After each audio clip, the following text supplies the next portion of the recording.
Sejumlah warga Aceh yang berdomisili di Jakarta menziarahi makam Raja Aceh, Sultan Mahmud Daud Shah, di Taman Pemakaman Umum Blat 33, Sunan Giri Hutan Kayu, Jakarta Timur. Kepala Penghubung Pemerintah Aceh di Jakarta, Al-Muniza Kamal, mengatakan, hari ini menjadi momentum bersejarah bagi masyarakat Aceh di Jakarta. Pasalnya, kepedulian masyarakat Aceh terhadap para pejuang kemerdekaan masih tinggi.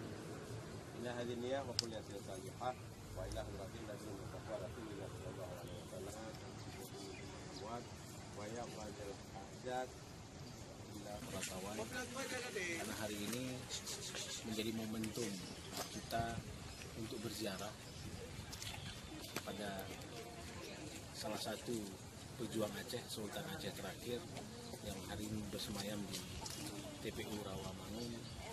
Beliau adalah salah satu tokoh kunci Sultan Aceh terakhir yang di detik-detik terakhir kehidupan beliau masih berjuang untuk mempertaruhkan nyawa dan keluarganya, berjuang untuk Aceh terbebas dari penjajahan Belanda.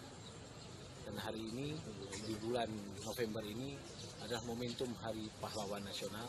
Kita berharap beliau yang hari ini belum ditokohkan selaku pahlawan nasional, ke depan menjadi prioritas bagi pemerintah untuk ditokohkan menjadi pahlawan nasional.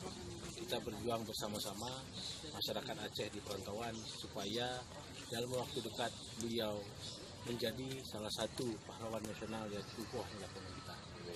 Itu harapan kami. Sultan Mahmud Daud Shah yang lahir pada 1871 merupakan tokoh kunci raja di Kesultanan Aceh.